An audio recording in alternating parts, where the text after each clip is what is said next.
সবাই মনে করে আয় হায় আমার তো আসলে পেপার পাবলিশ করা নাই, কিন্তু কেউ যদি 1-2 বছর আগে থেকে 1.5 বছর আগে থেকে প্ল্যান করে সে 1-1.5 বছরের মধ্যে অ্যাটলিস্ট 2টা পেপার পাবলিশ করে ফেলতে পারবে। তখন গিয়ে সে যখন অ্যাপ্লাই করবে আর 200টা অ্যাপ্লিকেশনের সাথে তার অ্যাপ্লিকেশনটা প্রফেসরের কাছে স্ট্যান্ড অ্যালোন হয়ে যাবে যে না তার রিসার্চ প্রোফাইল ভালো, সে আর্লি এজ থেকে রিসার্চ শুরু করছে, সে পেপার কিভাবে লিখতে হয় জানে, কিভাবে পড়তে হয় জানে, কিভাবে কাজ করতে হয় জানে। সো এই প্রোফাইলগুলো যখন অ্যাপ্লিকেশনের সাথে থাকবে তখন আসলে পিএইচডির জন্য এবং রিসার্চ মাস্টার্সের জন্য প্রফেসররা ওকেই পিক করবে। অস্ট্রেলিয়াতে পিএইচডিতে আসাটা কত ওর্থিট হবে আপনার মতে? পিএইচডিতে আসা আমি বলবো অবশ্যই ওর্দি। কেমন তাইলে? ওইটা আমার আব্বা মা পাচ্ছে, ওইটা ওনার আব্বা মা পাইতেছে, এদিকে উনি আর ওনার ওয়াইফ ওনার মেয়ে পাইতেছে। তো আলহামদুলিল্লাহ সবই আল্লাহর ইচ্ছা। 100% পসিবল। সো সে হোক সে প্রাইভেট ইউনিভার্সিটি থেকে পড়ুক, সে যেই সাবজেক্টেই পড়ুক না কেন, সে যদি মনে করে যে না আমি একটু মোটামুটি রিসার্চ প্রোফাইল ডেভেলপ করে ফেলছি, অথবা যেমন কম্পিউটার সায়েন্সের জন্য সে যদি সফটওয়্যার ফার্মে জব করে প্লাস পাশাপাশি তার রেজাল্ট মোটামুটি ভালো। হ্যালো এভরিওয়ান, আসসালামু আলাইকুম। This is Zubair Ahmed from Melbourne, Australia. আশা করতেছি সবাই ভালো আছেন। আলহামদুলিল্লাহ আমি আল্লাহর রহমতে আপনাদের দোয়ায় ভালো আছি, সুস্থ আছি। সো আপনাদের অনেক অনেক অনেক কোশ্চেন মানে একটা বিষয় নিয়ে, সেটা হচ্ছে ভাই আমরা অস্ট্রেলিয়াতে ফ্রিতে 100% স্কলারশিপ নিয়ে, স্পেশালি আমাকে অনেক অনেক অনেক SMS দেন আপনারা যে স্কলারশিপটা কিভাবে পাবো। সো ভাইকে অনেক কষ্টে পেয়েছি আমি, অনেক অপেক্ষার পরে শাহরিয়ার ভাইকে। সো উনি, মজার বিষয়টা হচ্ছে উনি 100% স্কলারশিপ পেয়ে আসছে অস্ট্রেলিয়াতে বাংলাদেশ থেকে। সো ওনার আজকে আমরা জার্নিটা শুনবো, কিভাবে কিভাবে স্কলারশিপ পেয়েছে, ইভেন গভর্নমেন্ট থেকে হিউজ অ্যামাউন্ট অফ মানি ওনাকে দিচ্ছে। সো ভাইয়ের আজকে স্টোরিটা শুনবো, কিভাবে কিভাবে স্কলারশিপ ম্যানেজ করছে, এমন কি অবস্থায় আছে স্পেশালি অস্ট্রেলিয়াতে। এবং অনেস্টলি বলতে গেলে আমি অনেক ভাগ্যবান যে মানে শাহরিয়ার ভাইয়ের মতো একটা মানুষ পেয়েছি। সো ভাই আসসালামু আলাইকুম, কি অবস্থা বলেন? আসসালামু আলাইকুম সবাই।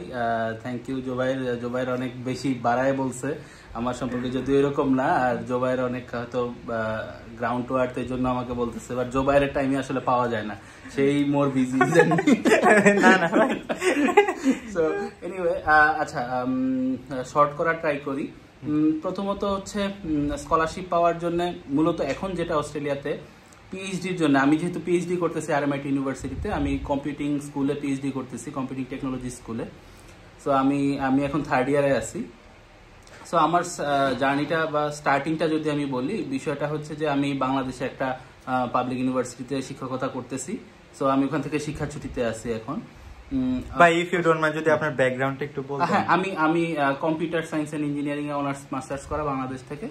সো হ্যাঁ, কুমিল্লা বিশ্ববিদ্যালয় থেকে, এবং আমি কুমিল্লা বিশ্ববিদ্যালয়ে প্রায় 4 বছর প্লাস শিক্ষকতা করে দেন আসছি। এর আগে কুমিল্লা বিশ্ববিদ্যালয়ের আগে আমি আর একটা বাংলাদেশের একটা প্রাইভেট ইউনিভার্সিটি আর্মিদের কুমিল্লা ক্যান্টনমেন্টে বায়োস্ট নাম, সেটাতে আমি 2 বছর শিক্ষকতা করছি। So total 6 years plus experience ছিল আমার এই ইউনিভার্সিটি টিচিং এর। সো মিনহোয়াইল যেহেতু আমার অনার্স এবং মাস্টার্স, আমি মাস্টার্স করছি, আমি থিসিস মাস্টার্স বাংলাদেশে। সো থিসিস মাস্টার্সটা ছিল, প্লাস পাশাপাশি আমার এই 6+ ইয়ার্সের এক্সপিরিয়েন্স, এবং পাশাপাশি আমার যেহেতু আমি এই এডুকেশন এই প্রফেশনে ছিলাম শিক্ষকতাতে, তাই আমার কিছু রিসার্চ প্রোফাইল তৈরি হয়েছিল। অনেক ভালো না, বাট খুবই সামান্য বা মোটামুটি যতটুকুই বলি, সেই রিসার্চ প্রোফাইলটা হওয়ার কারণে মানে বেশ কিছু পেপার হয়ে গেছিল, প্রায় 6-7টা বা এরকম পেপার, 7-8টার মতো পেপার ছিল। সো এটা হওয়ার কারণে হয়তো আমার জন্য ইজি হয়েছে। প্রথমে আমি প্রসেসটা কিভাবে শুরু করছি বলি। প্রথমে আমি সুপারভাইজার, মানে এখানে অস্ট্রেলিয়াতে যে ইউনিভার্সিটিগুলো আছে, ইউনিভার্সিটিগুলোতে আমি সার্চ করতাম কম্পিউটার সায়েন্সের ফ্যাকাল্টিগুলোদেরকে। কথার কথা, যেমন আমি RMIT-তে খুঁজছি যে RMIT university computer science faculties. So ওদের প্রোফাইলগুলোতে যেতাম, যাওয়ার পরে দেখতাম যে আমি যে সাবজেক্টে রিসার্চ করি সেই সিমিলার সাবজেক্টে কারা কারা রিসার্চ করতেছে, অথবা একদম দূরের না হলেও মোটামুটি কাছাকাছি রিলিভেন্ট ফিল্ডের কাছাকাছি কোন প্রফেসররা আছে, যে বা প্রফেসর হোক, সিনিয়র লেকচারার হোক, যেই হোক, মানে একাডেমিক লাইনে যারা রিসার্চ করতেছে উনাদের রিসার্চের সাথে কিভাবে আমার রিসার্চটা মিলে। যদি একদম কাছাকাছি না হলেও একটু মানে সাব জোনের মধ্যে থেকেও যদি কিছু হলেও মিলে, তাহলে আমি তাদেরকে ইমেলে নক করতেছিলাম যে আমি এরকম আমার প্রোফাইল এরকম, আমার আইএলস, আমি ততদিন আইএলস স্কোর পেয়ে গেছিলাম হাতে। সো আমি আইএলস স্কোর, আমার রিসার্চ প্রোফাইল, আমার একাডেমিক ব্যাকগ্রাউন্ড, দেন হচ্ছে আমার এক্সপিরিয়েন্স, সবকিছু সহ গুছায় আমি একটা কমন ইমেল রেডি করে রাখছিলাম, যে ইমেলটা আসলে আমি সবাইকে পাঠাচ্ছিলাম, জাস্ট টোন চেঞ্জ করে, যে স্যালুটেশন চেঞ্জ করে, যে আমি ওই প্রফেসরকে দিচ্ছি বা ওই লেকচারারকে দিচ্ছি, ওই অ্যাসোসিয়েট প্রফেসর বা সিনিয়র লেকচারারকে দিচ্ছি। সো এভাবে দেন ওই কমন ইমেলের সাথে আমি যেটা অ্যাড করতাম যে আমি তোমার এই পেপারগুলো আমি পড়ছি, আমার কাছে এই পেপারটা খুবই ভালো লাগছে, এই পেপারের এই কাজটা আমার খুবই ভালো লাগছে, এবং আমার রিলেটেড এরকম কাজ আছে, আমি চাই আমি তোমার ওইসব রিলেটেড কাজের সাথে আমিও কাজ করতে চাই, তোমার সাথে ওই রিসার্চ ফিল্ডে আমি জয়েন করতে চাই। আমি খুব হ্যাপি হব যদি তুমি আমাকে ওই সুযোগ দাও। আমার যেহেতু এই এক্সপার্টিজ আছে, আমি হয়তো তোমাকে অ্যাজ এ পিএইচডি স্টুডেন্ট আমি তোমাকে অনেক বেশি সাপোর্ট করতে পারবো যদি তুমি আমাকে সেই অপরচুনিটি দাও। তো এইভাবে যখন আমি মেল দিচ্ছিলাম, সো অনেক প্রফেসর রিপ্লাই করা শুরু করে, কিছু কিছু প্রফেসর রিপ্লাই করা শুরু করে, কেউ পজিটিভ কেউ জেনেরিক। সো এর মধ্যে কিছু রিপ্লাইয়ের মধ্যে থাকে ওরা, মানে যেটা পজিটিভ রিপ্লাইগুলোর মধ্যে ওরা বলে যে ঠিক আছে তোমার প্রোফাইল আমি দেখছি, তোমার মাস্টার্সের যেমন আমার মেইলের মধ্যে সবসময় আমি আমার থিসিস মাস্টার্সের যে থিসিসটা সেটা সবগুলা পেপার আমার, তারপর হচ্ছে আইএলটিএস এর স্কোর, দেন হচ্ছে আমার যে অনার্স মাস্টার্সের যে সার্টিফিকেট ট্রান্সক্রিপ্ট সব আমি একসাথেই পাঠাতাম, এবং আমার সিভি। দেন আমি নিচে ওই তার রিসার্চের সাথে আমার কিভাবে রিসার্চ মিলে বা আমি কিভাবে তার রিসার্চে কন্ট্রিবিউট করতে পারি সেভাবে একটা ছোট প্রপোজাল টাইপের একটা ছোট লিখে পাঠাতাম। দেন ওরা যখন আমাকে মেইলে রিপ্লাই করে যে ঠিক আছে তোমার প্রোফাইল আমি দেখছি, তোমার সাথে কাজ করতে চাই, তুমি আমাকে এবার একটা রিসার্চ প্রপোজাল পাঠাও। দেন আমি একটা রিসার্চ প্রপোজাল পাঠাইতাম ওদেরকে যে ঠিক আছে তোমার এই কাজের মধ্যে আমি এইরকম ডিটেলস, রিসার্চ প্রপোজাল হতে পারে 2 পাতা 4 পাতার, হতে পারে 1 পাতা। সো এরকম 1-2 পাতার মধ্যে একটা শর্ট সামারি টাইপের অথবা একটা ফর্মাল প্রসেস, একটা প্রপোজাল টাইপের আমি প্রপোজাল ওদেরকে পাঠাতাম। দেন প্রপোজালটা দেখে ওরা যদি মনে করতো যে না ঠিক আছে ওকে দিয়ে আমার কাজ হবে, দেন অ্যাপ্লাই করো। সো এরকম অ্যাপ্লাই করা শুরু করলাম বিভিন্ন ইউনিভার্সিটিতে। যখন RMIT-তেও অ্যাপ্লাই করলাম, দেন সুপারভাইজার বলছে ঠিক আছে প্রফেসর হিসাবে তুমি আমার নাম, আমি তোমাকে নেওয়ার জন্য নমিনেট করলাম, সুপারভাইজার হিসেবে তুমি আমাকে সিলেক্ট করবা যখন তুমি অ্যাপ্লাই করবা। সো অ্যাপ্লাই করা ফ্রি পিএইচডি স্টুডেন্টের জন্য বা রিসার্চ মাস্টার্সের জন্য অ্যাপ্লিকেশন ফ্রি। অস্ট্রেলিয়াতে প্রবাবলি সবার জন্য অ্যাপ্লাই করা ফ্রি, রাইট? হ্যাঁ, সো অ্যাপ্লাই করা ফ্রি, অ্যাপ্লাই ফ্রিতেই করা যায়। সো ফ্রিতে অ্যাপ্লাই করতে তো সমস্যা নেই, প্রফেসর যদি এগ্রি করে দেন অ্যাপ্লাই করতে পারবো, প্রফেসর যদি এগ্রি না করে দেন অ্যাপ্লাই করার কোনো ওয়ে নাই। কারণ যখনই স্কলারশিপের জন্য অ্যাপ্লাই করে, মানে ফান্ডিং এর জন্য অ্যাপ্লাই সহ করবো স্টাইপেন্ড সহ, তখনই আসলে প্রফেসরের কনসেন্ট লাগে।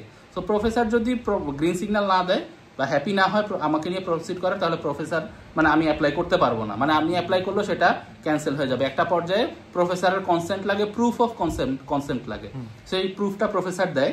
সো প্রফেসর দিছে আমি অ্যাপ্লাই করছি, তো সুপারভাইজার বলছে যে hope for the best. So এটার মধ্যে প্রফেসর বা ফান্ডিং পাওয়ার ভালো চান্স থাকে তখনই যখন প্রফেসর একটু বিগ শট প্রফেসর হবে। হ্যাঁ ঠিক আছে, সিনিয়র লেকচারার বা লেকচারারদের থাকে, অনেকের থাকে যে নিজস্ব প্রজেক্ট ফান্ডিং থাকে, অনেকের থাকে যে না প্রজেক্ট ফান্ডিং না ইউনিভার্সিটি ফান্ড বা গভর্নমেন্ট ফান্ড থেকে তোমাকে স্কলারশিপ দিব, সেটাও থাকে। সো ডিপেন্ড করে, যদি প্রজেক্ট ফান্ডিং থেকে তোমাকে নিতে চায় তাহলে প্রফেসর যদি বলে যে হ্যাঁ আমার এই প্রজেক্ট আছে তোমাকে আমি এটাতে নিব, তাহলে তোমার প্রোফাইল যেটাই হোক তোমাকে প্রফেসর নিবে, যদি প্রফেসর তোমার উপরে হ্যাপি থাকে। আর যদি বলে যে না আমি প্রজেক্ট ফান্ডিং এ নিব না, ইউনিভার্সিটির বা গভর্নমেন্ট ফান্ডে নিব বা কমনওয়েলথ স্কলারশিপে তোমাকে নিব, তাহলে বলবে যে ঠিক আছে এই চ্যানেলে অ্যাপ্লাই করো। সো প্রফেসর যদি একটু বিগ শট হয় তাহলে মোস্ট লাইকলি স্কলারশিপ পাওয়ার চান্স বেশি। সো প্রফেসর অ্যাপ্লাই করতে বলছে, তো এরকম অ্যাপ্লাই করলাম, বিভিন্ন জায়গাতে অ্যাপ্লাই করলাম। তো লাকিলি আলহামদুলিল্লাহ RMIT থেকে যখন অফার লেটার পেলাম যে হ্যাঁ আমার স্কলারশিপ হয়েছে, দেন আমি ওখানে চেক করলাম যে ঠিক আছে ওরা ইয়ারলি কত টাকা দিবে আমাকে, আমার এগুলা ওয়েভ হয়েছে। দেন আবার যখন আমি RMIT-টা দেখলাম যে হ্যাঁ আমি হেলথ ইন্স্যুরেন্সও RMIT থেকে পাচ্ছি, দেন আমি ডিসাইড করতে পারলাম যে না ঠিক আছে এখন আমি ডিসাইড করতে পারি আমি এখন আসতে পারি। দেন ওরা আমাকে ইয়ারলি কত পে করবে, সো এই বিষয়গুলো ওটার মধ্যে লেখা থাকে। তো এইটাই হচ্ছে টোটাল প্রসেস। দেন তো আসতে পারলাম বা পড়াশোনা করতেছি। আপনি মানে শুধু RMIT-তে অ্যাপ্লাই করেছেন না আরো কি? না, আমি আর বেশ কয়েকটা ইউনিভার্সিটিতে অ্যাপ্লাই করছিলাম। কিছুতে হয়তো স্কলারশিপ এটা একটু কম ছিল, কিছু ইউনিভার্সিটিতে ফুল যে ইয়ারলি আমাকে যে টাকাটা দেয়, কিছু ইউনিভার্সিটিতে ওই টাকার পরিমাণটা একটু কম ছিল, কিছু ইউনিভার্সিটিতে টাকার পরিমাণটা হয়তো সিমিলার ছিল, কিন্তু কিছু ইউনিভার্সিটিতে আমার পুরো পরিবারের হেলথ ইন্স্যুরেন্স দেয় নাই, কিছু ইউনিভার্সিটিতে শুধু সিঙ্গেল হেলথ ইন্স্যুরেন্স দিছে। আবার RMIT যেটা হয়েছে, RMIT-তে না আমি ফুল ফ্যামিলিরই হেলথ ইন্স্যুরেন্স পাইছি। সো এই জন্য আসলে আমার ডিসাইড করা ইজি হয়েছে যে না, আর কিছু ইউনিভার্সিটিতে হয়তো ফুল ফ্যামিলির হেলথ ইন্স্যুরেন্স হয়তো অফার করতেছে, কিন্তু স্কলারশিপটা একটু কম। সো অন্যান্য পারিপার্শ্বিক বিবেচনা প্লাস আরএমআইটির প্রোফাইল প্লাস আমার প্রফেসর পছন্দ হওয়াটাও ইম্পর্টেন্ট। যেহেতু আমার কাছে এই প্রফেসরও পছন্দ হয়েছে প্লাস স্কলারশিপটা আমার কাছে মনে হচ্ছে যে না অন্য অফারের তুলনায় আরএমআইটির অফারটা বেটার, তাই আমি আরএমআইটি চয়েস করলাম।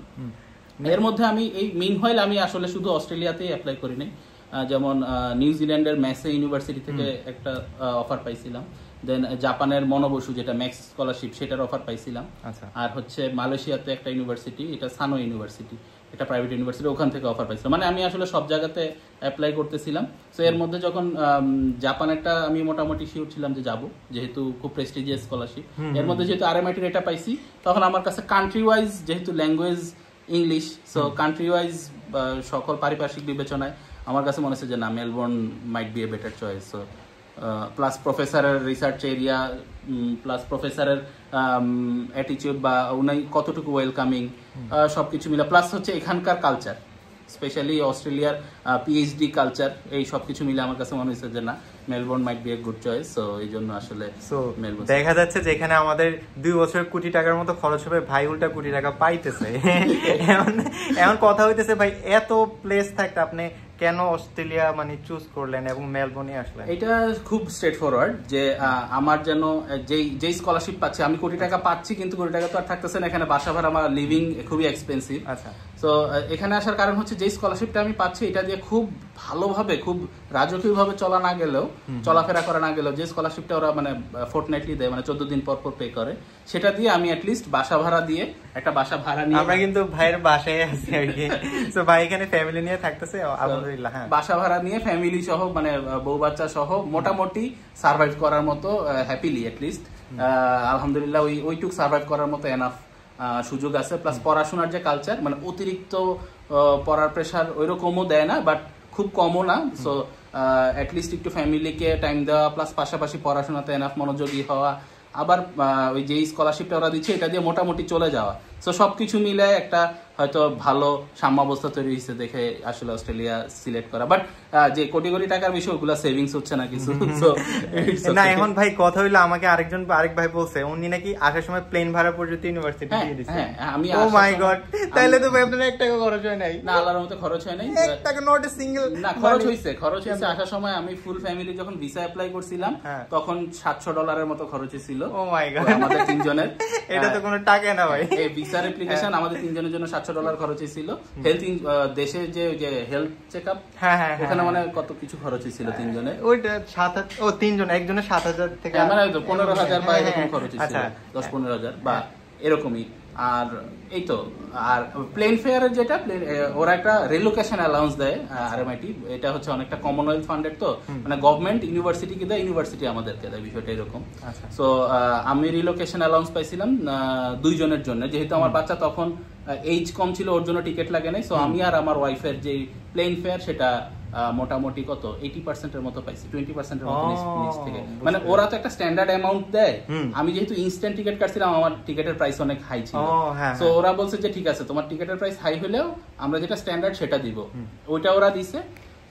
হ্যাঁ, আসার পর এটা দিছে। আর স্কলারশিপের বাইরে ওরা হচ্ছে এয়ারপোর্ট থেকে বাসা পর্যন্ত উবার, ওইটাও পর্যন্ত ওইটা ওরা, ও মাই গড, ওটা ওরা সব স্টুডেন্টের জন্য। এখন ভাই মেইন কথা হইতেছে যারা ফিউচারে আসতে যাচ্ছে তারা কি বিষয় ফোকাস রাখলে এসব স্কলারশিপ ইজিলি পাবে, ওইটা আগে বলো। এটা মেইন হচ্ছে যে ওরা মানে যারা ফান্ডিং বা স্কলারশিপ সহ আসতে চায় ওদেরকে আমি বলবো যে ওরা যখনই ফাইনাল ইয়ারে থাকবে, অ্যাটলিস্ট মাস্টার্স করার সময় অথবা অনার্স ফাইনাল ইয়ারে, ওরা অনার্স মানে কেউ যদি রিসার্চ মাস্টার্সে আসতে চায় অথবা কেউ যদি পিএইচডিতে আসতে চাইলে আমি বলবো যে দেশ থেকে ভালোভাবে একটা থিসিস মাস্টার্স করতে, পাশাপাশি অ্যাটলিস্ট মোটামুটি জায়গাতেও 2-3টা পেপার পাবলিশ করার জন্য। এটা হচ্ছে মূল ফ্যাক্টর। যদি মোটামুটি এই রিসার্চ প্রোফাইলটা যদি একটু ভালো থাকে, 2-3টা পেপার পাবলিশ করা থাকে, মাস্টার্সে যদি থিসিস থাকে, এই থিসিসের কাজটা যদি অ্যাটলিস্ট এভারেজ স্ট্যান্ডার্ড ক্যাটাগরির হয়, দেন সে পিএইচডির জন্য যখন অ্যাপ্লাই করবে ওর জন্য বিষয়টা ইজি হয়ে যাবে। এখানে প্রফেসররা বুঝে নেবে যে তার একটা রিসার্চ প্রোফাইল আছে, সে বুঝে আসলে কিভাবে রিসার্চ করতে হবে। সো আনার পরে তাকে স্পুন ফিট করা লাগবে না, ইজিলি ওরা ওকে দিয়ে কাজ শুরু করাই দিতে পারবে। সো এটা হচ্ছে পিএইচডির জন্য। আর যারা মাস্টার্সে আসতে চাইবেন ওদের জন্য পরামর্শ হচ্ছে যারা অনার্স ফাইনাল ইয়ারে থাকে বা 3rd ইয়ার 4th ইয়ারে থাকা অবস্থাতেই চেষ্টা করবেন যেন আমি আমার টিচারদের সাথে কোনো প্রজেক্ট বা রিসার্চ প্রজেক্টে কাজ করে একটা পেপার হোক, জার্নাল হোক, কনফারেন্স, মোটামুটি স্ট্যান্ডার্ড না হলেও খুব বেশি বিলো স্ট্যান্ডার্ডে যেন না, মানে খুব বেশি ভালো একদম A স্টার কনফারেন্স বা Q1 জার্নালে না হলেও Q2 হোক, বি কনফারেন্স হোক, হ্যাঁ, মোটামুটি মানের কনফারেন্স বা জার্নালেও যেন পাবলিশ করে তার একটা মোটামুটি রিসার্চ প্রোফাইল তৈরি করে। এবং আইএলটিএস এর স্কোরের ব্যাপারে তো আসলে কিছু বলার নেই, সবার জন্যই লাগে। জো বাইরের যেরকম লাগছে আমারও এরকমই লাগছে। আপনার রিকোয়ারমেন্ট কেমন লাগছে? আমাদের রিকোয়ারমেন্ট ছিল কত 7, হ্যাঁ 7 each or না, আমাদের 6.5 ইচ ছিল। আচ্ছা। আর ওভারঅল আমার ছিল 7, বাট রিকোয়ারমেন্ট মনে হয় এরকমই ছিল। হ্যাঁ সেম, তাহলে তো আপনাদের আমাদের সেম নো বেসলাইন 6.5। আচ্ছা, সো এই আইএলটিএস এর জন্য তো সবারই সেম, আইএলটিএস এর ব্যাপারে কিছু বলার নেই। মানে আইএলটিএস টা সময় মতো দিয়ে দেওয়া, প্লাস হচ্ছে আইএলটিএস তো পরীক্ষা দিলেই হয়, কিন্তু রিসার্চ যেটা হয় যখন মাস্টার্সের থিসিস রিসার্চ মাস্টার্সের জন্য অ্যাপ্লাই করে, ওই সময় গিয়ে সবাই মনে করে আয় হায় আমার তো আসলে পেপার পাবলিশ করা নাই। কিন্তু কেউ যদি 1-2 বছর আগে থেকে 1.5 বছর আগে থেকে প্ল্যান করে, সে 1-1.5 বছরের মধ্যে অ্যাটলিস্ট 2টা পেপার পাবলিশ করে ফেলতে পারবে। তখন গিয়ে সে যখন অ্যাপ্লাই করবে, আর 200টা অ্যাপ্লিকেশনের সাথে তার অ্যাপ্লিকেশনটা প্রফেসরের কাছে স্ট্যান্ড অ্যালোন হয়ে যাবে যে না, তার রিসার্চ প্রোফাইল ভালো, সে আর্লি এজ থেকে রিসার্চ শুরু করছে, সে পেপার কিভাবে লিখতে হয় জানে, কিভাবে পড়তে হয় জানে, কিভাবে কাজ করতে হয় জানে।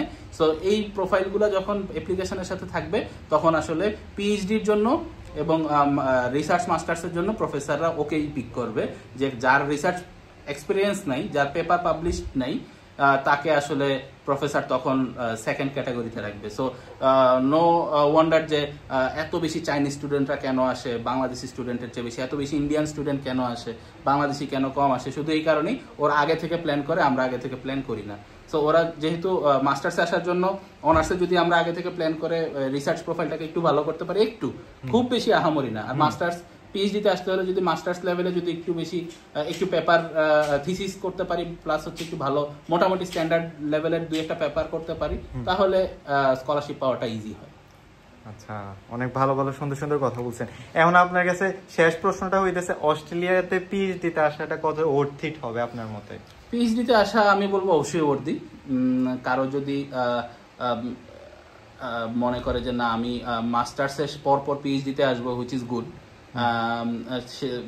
সেক্ষেত্রে অনার্স লেভেলে যদি একটা পেপার পাবলিশ করে, মাস্টার্স লেভেলে যদি আরো 2-3টা পাবলিশ করে, 3-4টা পাবলিশড পেপার থাকলে এবং তার মোটামুটি একটা ভালো আইএলটিএস স্কোর সহ সে যদি প্রফেসরকে কনভিন্স করে ফেলতে পারে, তার যদি টেকনিক্যাল নলেজ ভালো থাকে, মানে আমি আসলে কম্পিউটার সায়েন্সের রেসপেক্টে বলতেছি, যদি ভালো থাকে সে প্রফেসরকে ইজিলি কনভিন্স করতে পারবে। এবং এখানে এসে পিএইচডি করলে, যেহেতু ফান্ডেড পিএইচডি করলে যেহেতু একটা হ্যান্ডসাম অ্যামাউন্টে টাকা পাওয়া যায় উইদাউট ট্যাক্স, সো ওই টাকাটা দিয়ে সে যেহেতু এখানে লাইফটা ইজিলি বলতে আলহামদুলিল্লাহ মোটামুটি চালাতে পারবে, পড়াশোনাতে ফুল ফোকাস দিয়ে পড়াশোনা করতে পারবে। সো তার জন্য তো এখানে ফিউচারটা অ্যাটলিস্ট কম্পারেটিভলি ইজি হবে। সো ওর্দি অবশ্যই, যেহেতু এখানে পড়াশোনা করে দেন সে তার ফিউচার নিজের মতো করে প্ল্যান করে সাজায় নিতে পারবে। অ্যাটলিস্ট এন্ট্রি লেভেলে অস্ট্রেলিয়াতে একটা ভালো ডিগ্রি পাওয়ার জন্য উইদাউট টাকা পয়সা সে যদি স্কলারশিপে আসে, তার জন্য তো অবশ্যই ওর্দি। সো ভাই, আমি শেষ কোশ্চেনটা একটু ইন্টারেস্টিং ভাবে করতেছি, মানে আপনার বাংলাদেশে ব্যাক করার কোনো প্ল্যান আছে না, এখানে সেটেল হয়ে যাবে? স্টিল আমি এখনো ডিসাইড করতে পারি নাই, মানে এখনো হয়তো ইচ্ছা আছে, একবার মন চায় যে হ্যাঁ যাবো, আরেকবার মন চায়, কারণ আপনি তো এখনো কুইন্সল্যান্ড ইউনিভার্সিটি টিচার। আমি এখনো স্টাডি লিভে আছি, কিন্তু মানে আমি এখনো স্টাডি লিভে আছি। ভাই ওই দিক থেকে তো পেমেন্ট আছে, ওখানে আমার আব্বা আম্মা দেশে পাচ্ছে ডাবল ইনকাম, তাইলে ওইটা আমার আব্বা আম্মা পাচ্ছে, ওইটা ওনার আব্বা আম্মা পাইতেছে, এদিকে উনি আর ওনার ওয়াইফ ওনার মেয়ে পাইতেছে। তো আলহামদুলিল্লাহ, সবই আল্লাহর ইচ্ছা। আলহামদুলিল্লাহ। তো ভাইয়ের জন্য দোয়া করবেন অনেক অনেক, আমার জন্য দোয়া করবেন। আর শেষ মেসেজটা কি দিবেন বাংলাদেশি স্টুডেন্টদের? হ্যাঁ, শেষ মেসেজের আগে হচ্ছে যে হ্যাঁ, সবাই আমার জন্য দোয়া করবেন, আমি যেন সাকসেসফুলি পিএইচডি কমপ্লিট করতে পারি। আমি 3rd ইয়ারে আছি, সো আর 1-1.5 বছর ইনশাল্লাহ। আর বাংলাদেশে যাওয়ার ব্যাপারে হচ্ছে যে ইচ্ছা আছে, হয়তো যাব, বাকিটা আল্লাহ জানে। কখনো হয়তো যদি এখানে না এমন খুব বেশি বেটার অপরচুনিটি যদি পাই, মনে হয়েছে যে না আসলে ওর্দি, এখানে যদি ফ্যাকাল্টি লেভেলের কোনো পজিশন পাই, মানে হু নোজ, আল্লাহ জানে। সো ওইটা আমি ভবিষ্যতের উপর রেখে দিচ্ছি। এত বেশি আর্লি প্ল্যান করে আসলে আমার লাইফে কিছু হয় নাই। সো বেশি আর্লি প্ল্যান করে ভবিষ্যতে হতাশ হওয়ার দরকার নেই। সো আল্লাহ যেটা প্ল্যানে রাখছে, সো দেখা যাক কি আছে। আর লাস্ট মেসেজ হচ্ছে অস্ট্রেলিয়াতে এই কেউ যদি মনে করে যে আমার ফিনান্সিয়াল স্ট্যাটাস মোটামুটি ভালো আছে, ঠিক আছে, আমি হয়তো সামহাও ফান্ডিং পাইলাম না, বাট স্টিল যদি মনে করে যে জোবাইয়ের মতো আসতে চায়, আমি বলবো যে অবশ্যই ওর দিই। আর যদি কেউ মনে করে যে আমি আগে থেকে একটু প্ল্যান করতে পারছি, আমি একটা স্কলারশিপ সিকিউর করে ফেলার জন্য একটু প্ল্যান করে আগাইতে পারছি, দেন অবশ্যই আসলে পসিবল, ইম্পসিবল না, 100% পসিবল। সো সে হোক সে প্রাইভেট ইউনিভার্সিটি থেকে পড়ুক, সে যেই সাবজেক্টেই পড়ুক না কেন, সে যদি মনে করে যে না আমি একটু মোটামুটি রিসার্চ প্রোফাইল ডেভেলপ করে ফেলছি, অথবা যেমন কম্পিউটার সায়েন্সের জন্য সে যদি সফটওয়্যার ফার্মে জব করে, প্লাস পাশাপাশি তার রেজাল্ট মোটামুটি ভালো, রেজাল্ট একেবারে খারাপ হইলেও যে এটা খুব বেশি মানে সুন্দর বিষয়টা এমন না, রেজাল্ট মোটামুটি ভালো, প্লাস পাশাপাশি হচ্ছে রিসার্চ প্রোফাইল একটু ডেভেলপ করছে, সো ওই অনুযায়ী পেপার পাবলিশ করছে, করার পর সে যদি অ্যাপ্লাই করে তাহলে তার জন্য এখানে মানে ইজি মোটামুটি ভালো একটা চ্যানেল আছে এন্ট্রি করার। সো আমি বলবো অবশ্যই ওর্দি, পটেনশিয়াল থাকলে অবশ্যই এক্সপ্লোর করা উচিত। এবং আমি জানি বাংলাদেশের মানুষ অনেক স্টুডেন্টদের অনেক পটেনশিয়াল, সো আসলে তারা নিজেরাও জানে না যে তাদের পটেনশিয়াল আছে, বাট ওই কারেজটা নিয়ে আগাইতে হবে। যে আমি যদি অ্যাপ্লাই না করে বসে থাকতাম, হ্যাঁ, আমি যদি অস্ট্রেলিয়াতে ওই প্রফেসরদেরকে অ্যাপ্লাই না করতাম, ওরা তো আমাকে জীবনে নিজ থেকে খুঁজে বের করে বলতো না যে শাহরিয়ার তুমি আসো। সো আসলে ওই খুঁজতে হবে নিজেকে, হ্যাঁ, বেহাইয়ার মতো খুঁজতে হবে যে হ্যাঁ আমাকে লাগবে, আমার স্কলারশিপ লাগবে, আমাকে দাও, আমি এটা করবো ওইটা করবো, ওদেরকে এগুলা। সো অনেক বেশি হার্ডওয়ার্ক প্লাস লেগে থাকলে অবশ্যই পসিবল, সবকিছুই পসিবল। সো ভাই অনেক অনেক অনেক অনেক ধন্যবাদ অনেক গুরুত্বপূর্ণ সময় দেওয়ার জন্য। তাহলে ভাই স্কলারশিপটায় ক্লিক করছে কোথায়? ইউনিভার্সিটির টিচারদের উনি গিয়ে মানে স্কলারশিপটা ম্যানেজ করছে, এটা ভাইয়ের ক্রেডিট, যেটা সবার মধ্যে নাই। ভাই অনেক ভালো ভালো প্রোফাইল আছে আমি দেখছি, কিন্তু তারা ম্যানেজ করতে পারে না। হ্যাঁ, বললাম তো বাংলাদেশের মানুষের কমিউনিকেশন ইস্যু থাকে। বাংলাদেশের মানুষের সবচেয়ে বড় সমস্যা হচ্ছে ইন্ট্রোভার্ট এবং কমিউনিকেশন ইস্যু। সো বাংলাদেশের মানুষ মানে আমরা যদি একটু বেশি, যেমন ইন্ডিয়ানরা ইন্ট্রোভার্ট না, আমি জাস্ট এক্সাম্পল দিচ্ছি, ইন্ডিয়ানরা ইন্ট্রোভার্ট না, যেখানে দেখা হবে আয়সা কথা বলবে, সবকিছু মানে নিজের প্রয়োজন আপনার থেকে উদ্ধার করেই ছাড়বে। হ্যাঁ, তো চাইনিজ মানুষজন ওরা অনেক স্কিল, নিজের প্রয়োজন আপনার থেকে উদ্ধার করেই ছাড়বে, আয়সা কথা বলবে। কিন্তু আমরা বাংলাদেশিরা আসলে চাইতেও পারি না, হ্যাঁ, কিন্তু চাইলেই সম্ভব, চাইতে পারি না, চাইলেই সম্ভব। যে আমার প্রোফাইল এরকম, আমি এটা করতে পারি, নিজেকে প্রেজেন্ট করে যদি ঠিকমতো আমি 10 জায়গায় চাই, 100 জায়গায় চাই, 5 জন হইলেও রিপ্লাই করবে, তার মধ্যে 1 জন হইলেও তোমাকে স্টুডেন্ট হিসেবে মানে পিএইচডি স্টুডেন্ট হিসেবে নিবে। সো 100 জায়গাতে চাওয়ার পরে তারপরে গিয়ে বুঝবে ঠিক আছে 5 জন হয়তো রিপ্লাই করছে মেইলের, 2 জন পজিটিভ রিপ্লাই করছে। সো আগে চাইতে পারতে হবে, খুঁজতে পারতে হবে, অনেক ট্রাই না করলে আসলে হবে না, পৃথিবীতে কিছুই সম্ভব না। সো লেগে থাকতে হবে, আসল কথা হইতেছে লেগে থাকতে হবে। সো এরপরেও কারো যদি কোনো কোশ্চেন থাকে অবশ্যই কমেন্ট বক্সে কমেন্ট করবেন, আর শাহরিয়ার ভাইয়ের জন্য দোয়া করবেন। আবারও ভাইকে অনেক অনেক ধন্যবাদ এত গুরুত্বপূর্ণ সময় দেওয়ার জন্য। দেখা হচ্ছে পরের কোনো ভিডিওতে, সেই পর্যন্ত ভালো থাকবেন, সুস্থ থাকবেন, আমাদের জন্য দোয়া করবেন। টেক কেয়ার, আসসালামু আলাইকুম। আসসালামু আলাইকুম। থ্যাংক ইউ জোবাইরকে, সে অনেক হার্ডওয়ার্কিং ছেলে, আমি জানি ওকে, সে অনেক ব্রিলিয়ান্ট ছেলে, হার্ডওয়ার্কিং ছেলে, আমি ওকে চিনি প্রথম থেকেই। সো সবাই আমাদের দুজনের জন্য দোয়া করবেন। অবশ্যই। থ্যাংক ইউ, আসসালামু আলাইকুম।